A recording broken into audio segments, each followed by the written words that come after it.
if everybody's here, so that'd be good to have. Some of us know Paul from his work on the Big Island, which I'm sure he'll be talking to us about today. And he's got a background, I think he says, affiliation with UH spans more than 45 years.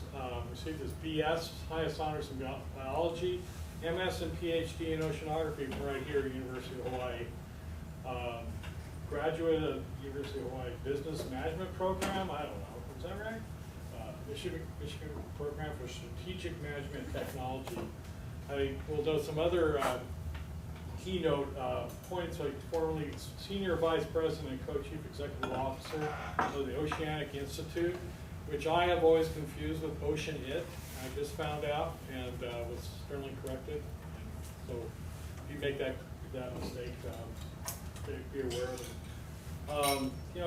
He's been in the faculty of oceanography for quite a while. I was associated his work with microbial ecology and work with nutrient type systems. He's also had lots of work on up the food chain with fishes and zooplankton, etc. So his talk today is groundwater discharge on Hawaiian Islands, decades of chemical and biological findings and lessons learned. With that, great. Thanks. Maybe adjust the lighting a little bit. Guys, no, is this going to be okay or not? I'm not sure. Maybe the lights. We can do them off. Well, thanks for asking me, Craig. Yeah. Craig asked me if I would come and speak a little bit about some of my historical experiences on the Big Island, and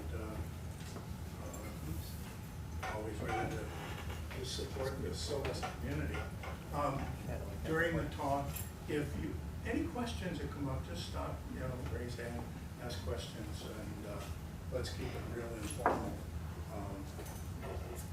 This is a picture of Honokohau Harbor on the southern shore of the Big Island as it appears today. I'll ask you to note that it's fairly elongated in this direction in the Makai axis.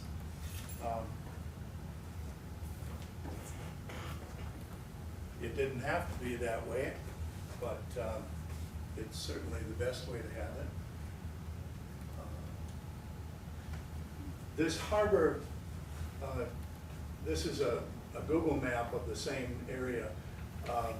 Just to the north, or the Opolu Point side of this, is a large tract of land that is a national park called the Kaloko Oahu National Park. And we'll be discussing some observations from the aquatic environments in that area as well.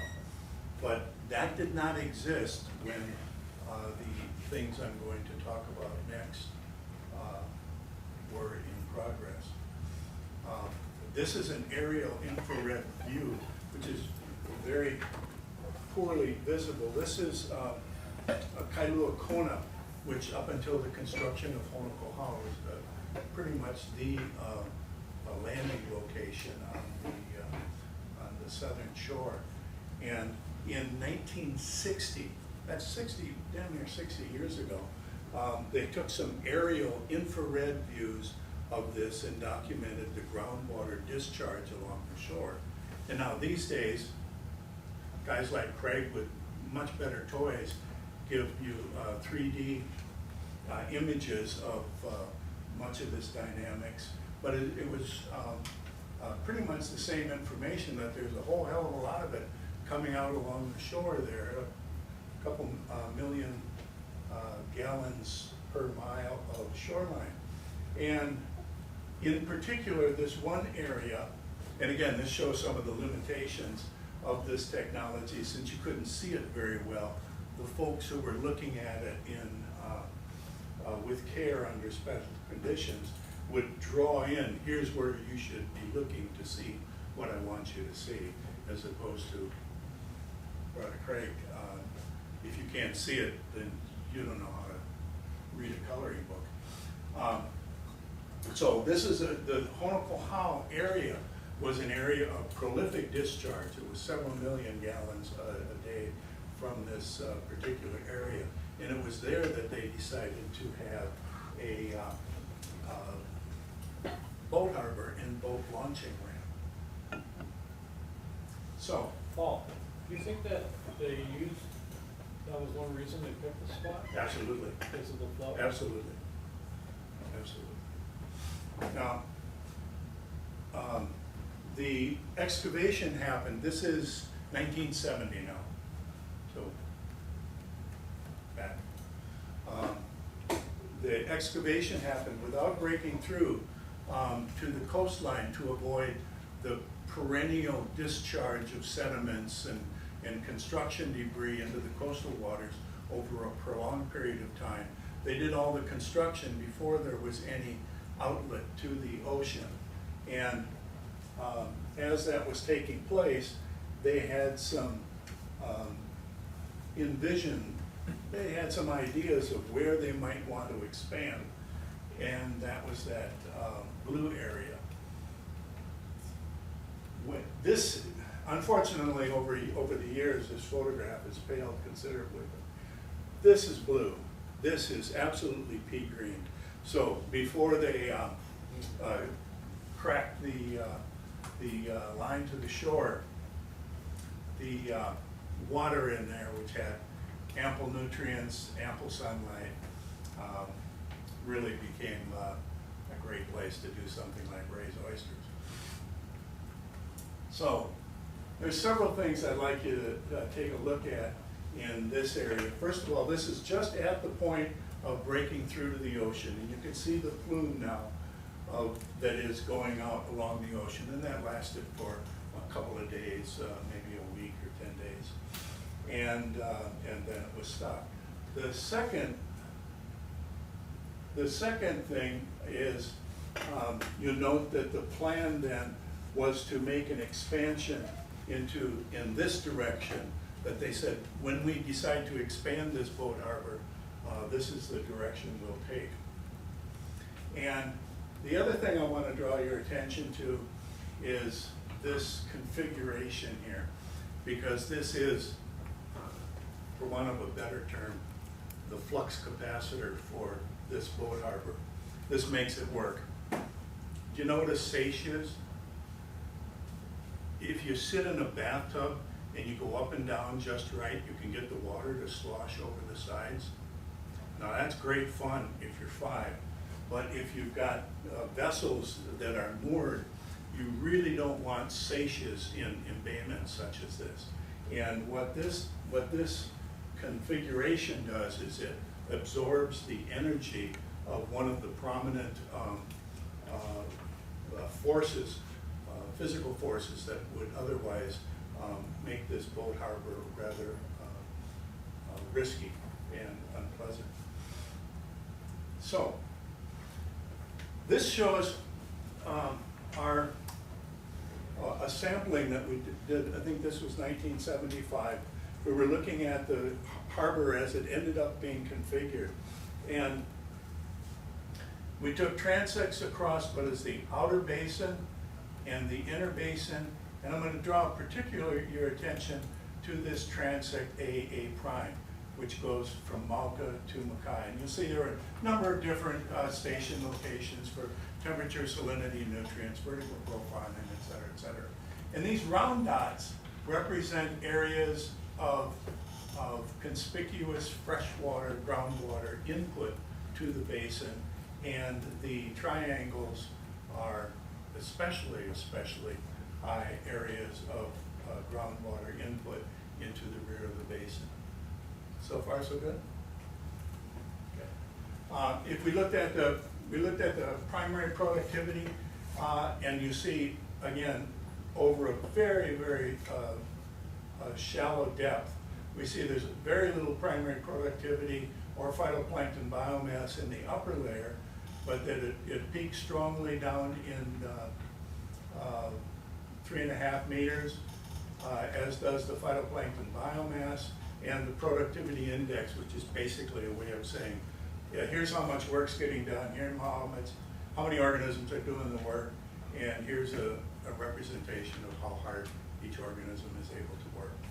Now, look at the nutrients at the same time.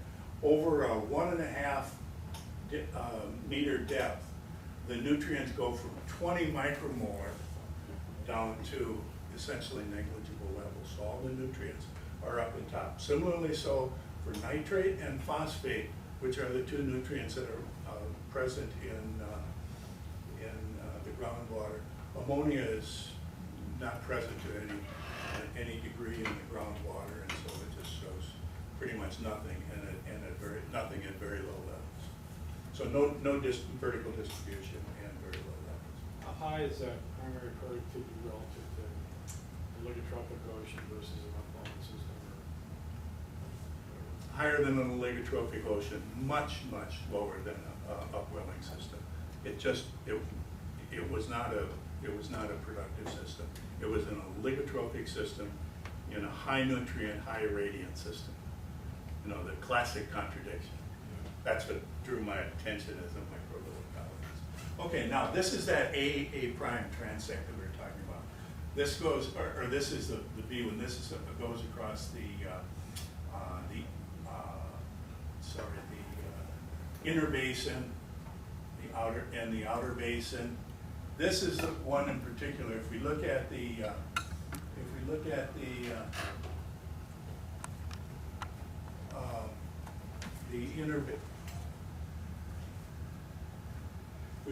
inner basin, you'll see we see a lot more of the groundwater impacts in the rear of in the Mauka end of the harbor basin.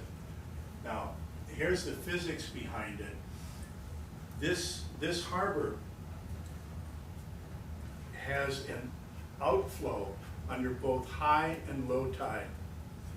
This harbor receives about 1.5 to 2 million gallons per day of groundwater through it.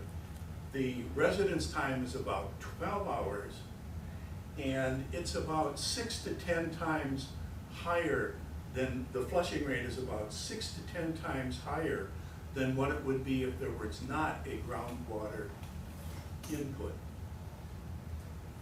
Here's why. The nutrients that the groundwater that comes in the rear of the basin under either rising or falling tide. This was on the papers that were given to them, correct? Okay, the upper number gives cubic meters per minute. The lower number gives salinity. So you can see this water is coming in at about 70% seawater salinities, and under either rising tide or lowering tide, it's coming in at about 70 cubic meters a minute. And it is in training the water that would come in that would either come in or go out. It's causing that water to flow out on the surface under both rising and falling tides. There's a net outflow from the harbor, and what that does is that is what is responsible for the very rapid flushing rates and the very strong oligotrophic conditions in this nutrient-rich environment. So, as a consequence of the importance of the groundwater flow to affect the ecology of this basin, when they began asking us for advice on configuration and design of future expansions of the harbor, and what we see now is 2 expansions, we said, don't go to the side, go straight back, and that's why the harbor looks today the way it does. I'm going to stop there on Honokohau unless anybody's got any. Okay. Very prominent example of groundwater input. All right, now, second case study is the area immediate to the north, Koloko Honokohau Harbor. they have a number of aquatic environments in this system. Some are small ankyline ponds. Are you familiar with ankyline ponds? Open basins. Waters go up and down, consistent with the tides. No streams in or out. Their water levels are solely given by the tidal forces on the causing a change in height, so, or depth of the waters. So there's a number of ankyline ponds, and there are two rather prominent fish ponds. One, Imakapa, which is a fish pond that is progressing into marsh, and through it is essentially sedimenting in. And Koloko fish pond, which has been now restored, and which is an operating fish pond that they actually let people go in there and fish now. It's one of the few national parks that you can fish in, I think. And then there are a number of ankyline ponds, and I will draw your attention in particular to the fact that there are a couple of test wells that are Malka of these near coastal ankyline ponds, and there are a couple of residential wells that are several miles up the mountain slope, directly Malka of the national park. So before I leave, that one reference, I think it was Bienfang 1980. There's a number of references in there for any of you who are groundwater aficionados. Adams and Lepley, Cox et al., Davis and Yamanaka, Fisher et al., Swain, Wentworth. Those are the earliest references I know of describing groundwater activities on the Big Island in Hawaii. So if you're interested in going back to bedrock, those might be of interest to you. Nowadays, the authority is probably Oki down at USGS, correct. Okay, so we looked at some of these, the profiles in some of these ponds, and we actually see a negative slope for silica. This is salinity, this is silica concentrations. So suggesting that there is actually some silica dissolution that's going on during the transit of these groundwaters from Malka to Mukai. It's very slight, but there is that suggestion. The positive slope of the nitrogen and phosphorus suggests some biological uptake through those properties. So, why did we get into this? And the reason that this is an interesting environmental study, because all of these aquatic habitats had a dependence on groundwater, and there was some concern about the changing attitudes of rezoning land from conservation to urban. That reclassification caused some angst and indigestion, and the waters that were wanting to be conserved within this national park displayed very high levels of variability. So the objective is, what are the quantitative limits that we would set for perceptible change? On the one hand, we don't want Jack and Judy, I've got an agenda, to come in, take a single sample and say, oh gee, this is different, I'm going to sue you. On the other hand, we want to give the managers a text to be able to monitor their system and say, how am I doing? Am I still within bounds? And so this is an objective that many times comes up in environmental projects. What are the limits for perceptible change? And the conclusion was, for nitrate, phosphate, and silicate, they would need to increase by roughly 40, 20, and 8% with in programs of similar sampling effort to avoid what we would call a type 2 error, for meaning this is a significant difference at the 5% level. So that was essentially the objective of the study and why it was supported.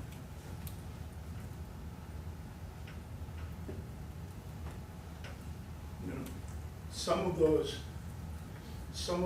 what we had done largely now with inorganic nutrients in these two things, I'm going to extend to, in part, groundwater effects of trace elements. And so we're going to pick a couple of the wells that were on the Big Island, also a couple from Kauai and Oahu, and we're going to be looking at trace element concentrations associated with well waters and with coastal areas. So when I say trace elements, vanadium, manganese, nickel, iron, copper, cobalt, zinc, selenium, arsenic, molybdenum, cobalt, cadmium, excuse me, lead, and uranium. So very few of these studies are known in coastal waters. So we did a number of examinations of coastal waters, and I'm going to jump right to the end and say the trace elements in coastal waters decline sharply with distance from shore, whether they are enriched from urban agriculture or from groundwater.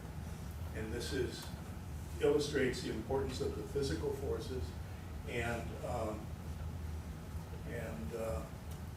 it shows that the trace element concentrations pretty much behaved like the inorganic nutrient concentrations behaved in this regard.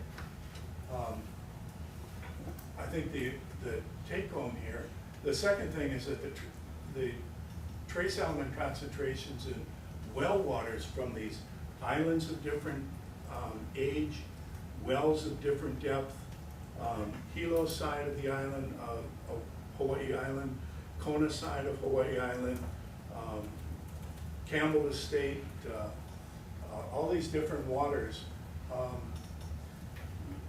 What the importance was not the island age or configuration, it was well depth and redox conditions and salinity of the waters, and the island age or degree of substrate weathering is rather different, is rather not influential. And the other aspect from these findings is this is rare that these concentrate that you have credible trace element concentrations in high ionic strength waters like seawater. And so to be able to make these, to have this information available for well waters or for ground waters may find application in several different areas, one of which I think I'll mention at the end.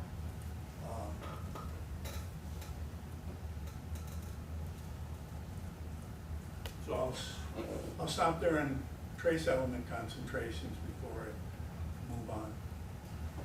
Okay. Story number 4. This is Keauhou Bay on the southern part of the island. You see we have a 20-meter isobath out here and a 2-meter isobath in here. So we've got a pretty rapid drop-off. But Keauhou is one of those sites of, one, fairly rich coral growth, and 2, rather prolific groundwater discharge.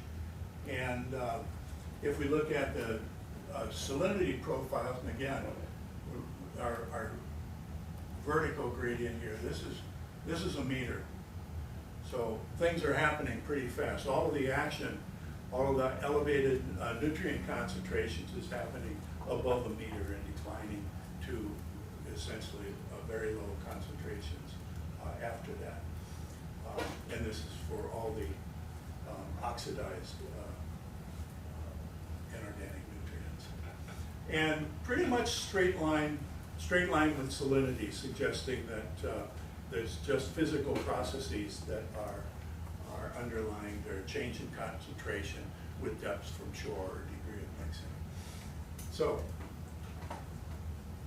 the take home for now we've moved up the food chain a little bit. The take home here, we look at Keoho is in a semi-enclosed bay with restricted circulation, and that buoyant groundwater showed little contact with the benthic communities and very little uptake by the phytoplankton. So though it had the capacity, the apparent capacity to significantly affect these populations, it pretty much ran by them, and a lot of them never encountered it. Waikoloa is another semi-enclosed bay with restricted circulation, and it was looking at the impacts of groundwater enhancement from golf course fertilizations. And the golf course fertilizations, waving your hands and making some assumptions about 10% leaching, the groundwater nutrient flux was increased by more than 200% and 400% for N and P, and yet the nutrient subsidies seem to produce indistinguishable effects to the corals in the area. And the conclusion from this study, I think this is Dollar and Gray, or Dollar and Atkinson. The conclusion was that though natural and anthropogenic nutrient inputs appear sufficient to cause change in nearshore communities, physical forces, primarily getting the groundwater advected and mixed, getting it out of the way, primarily determine the ecological response, if any. This isn't completely intuitive to a lot of folks, so do you know the rule of 72? The rule of 72. It's a thing business guys use. 2x. Anything, your interest rate over to, if you want to know how long it's going to take your money to double, say you got a 10% interest rate, it's going to take you 7.2 years. If I equals 10%. Well, it takes a while for the phytoplankton to respond too. Actually, I think this is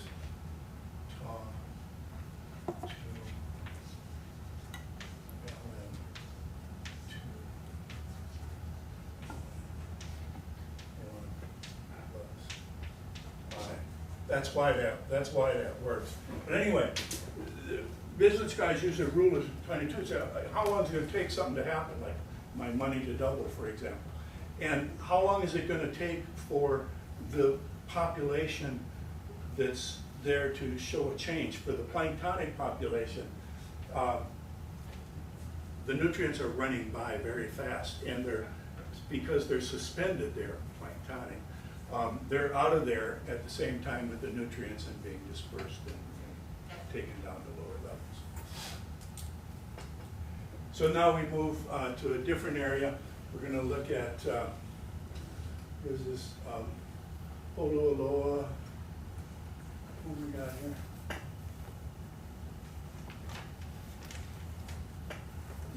Number of transects in different areas. This is corals, Manolani, and we're looking at, I think this is 20 years or 30 years. I think this is Dollar and Green. 20 years of coral observations along these transects. And in the case of, depending on the level, we see rather progressive increases in coral cover. This is percent coral cover on the ordinate. rather significant increases in all of these percent coral cover. Now, in all of these places, irrespective of the fact that they are continually bombarded by these high nutrient groundwater intrusions. Now, if you looked at these same graphs 10 years later or today, they may well look considerably different, because we've had some changes in the coral communities that are due to other things, natural variability, other forces than the groundwater. But since I'm talking about groundwater, I don't have to know anything about this. Again, here's the case in the Princeville, a rather well-flushed area, and we show over an extensive period from, was that 1980 to 2000, we show a continual increase in coral cover in the Princeville area. So we've got Holyoke Bay, Monolani, and Princeville. Again, anthropogenic effects at the open coastal sites are undetectable relative to natural factors that influence community structure. Apparently, that was a conclusion of the authors.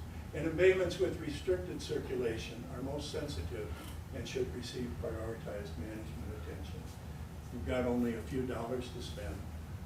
Put your money, put your efforts where the sensitivity is in place and the vulnerability of the marine ecosystem is most sensitive. Clean up a couple of things. Leave here with the importance of the physical forces are much more important in the nearshore ecological impacts than either the concentrations or the delivery rates, the fluxes that are coming in. So if the nutrient levels in groundwater are vastly higher than what would saturate phytoplankton uptake, so making them higher doesn't necessarily change that picture. Imagine I'm saying, hey, I got $1,000. I'm going to take you 2 guys to lunch. Okay, sweet. And he says, hey, I'll throw in $10. It's not going to change at all where we go to eat. And that's the situation from the standpoint of the phytoplankton, at least. Golf course impacts fall into this case that yes, there probably is leaching, and you are adding the $10 to an already opulent nutrient regime that is determined primarily by the groundwater intrusion. This ciguatera has been a research topic for me for a number of years, and one of the issues that was always in place was that, gee, we think it has something to do with the metals. And when I went back over this was a common anecdotal finding in much of the ciguatera literature, and Puukoa on the Big Island and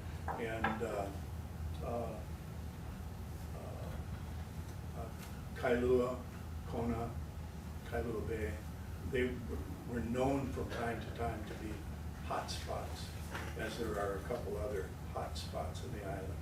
And for me, I wanted to see whether there was anything different about the metal concentrations that were associated with these coastal environments that were influenced perennially by groundwater intrusions, and particularly the trace element concentrations, when I had credible trace element chemistry giving me the numbers. And the answer is there was nothing special about the trace element environment in these areas that was associated with changes in the ciguatera incidents, either within the fishes or within the reported incidences. This thing, you may or may not know, but the influences of groundwater are so profound that they are even reflected in the Hawaii water quality standards. There are special rules for the Big Island and for areas that are in fact impacted by groundwater, because you can't sue Pele or God for making the nutrient levels too high. And lastly is that high nutrient levels in and of themselves are not necessarily harmful to corals, and the corals on our environments that are influenced consistently by groundwater inputs can flourish. There are other things that can get them in trouble, but nutrients in and of themselves don't do it, but active flushing in the absence of prolonged high concentrations of suspended material and decreased light are problems for them. I think I'll stop there and answer any questions.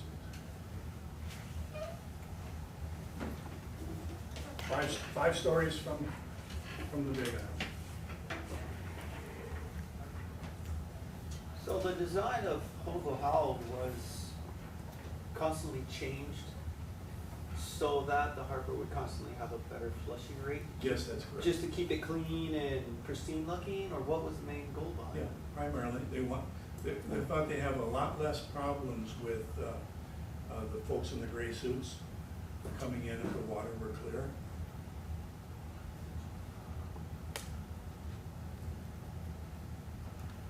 And odors. Odors play big. Yes? So can you estimate, or maybe we actually have a number in mind, what would the residence time or flushing rates need to be? How much would they have to rise so that the nutrients make an impact on, or whatever communities are typical for our coastal zones in Kona, so that we have The flushing rates would have to go down, Right, not go so- up.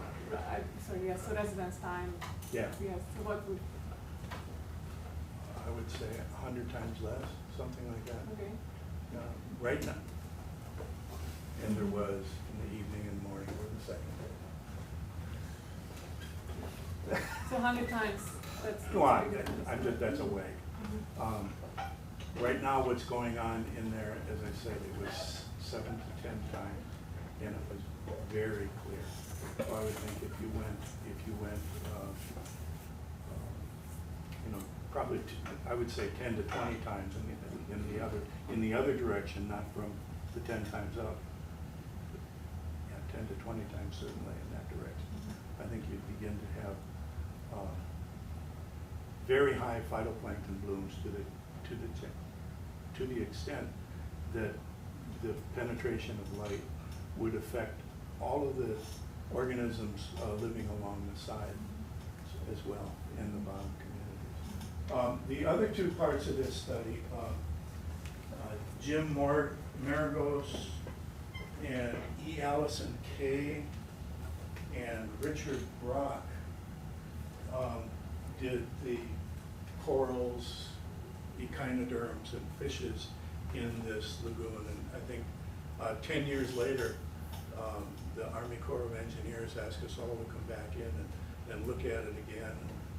I forget what that one was, but it essentially showed that yes, it's still working, and that from the second to the third expansion would be possible because it did not seem to be at a tipping point. The new proposed expansion is what you're talking about? No, the expansion, there's been That three. already took place. The one that took place between 2 and 3.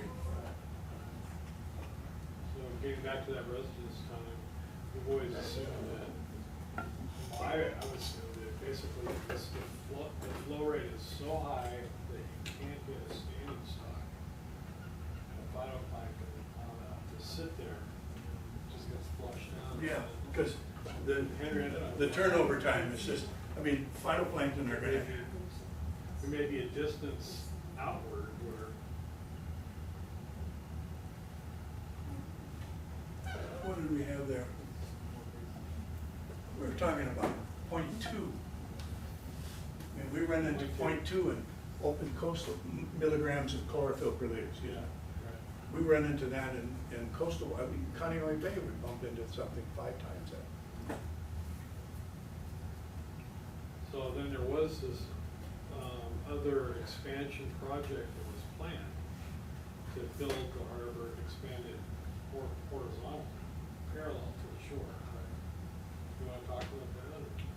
Not familiar with it, not familiar with the details of that. One other thing that was interesting about,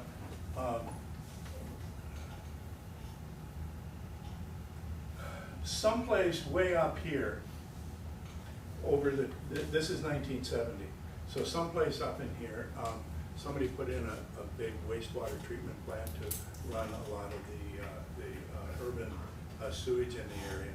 And that effluent from those go into a couple of holes in the ground that are about the size of this table. And they're imperceptible. They had an imperceptible impact in the concentrations that were coming out in the harbor.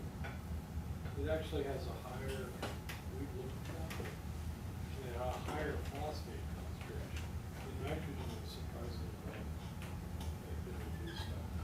I would expect all the ammonia to go to nitrate. And the phosphate, you know, usually that gets locked onto particles and soils.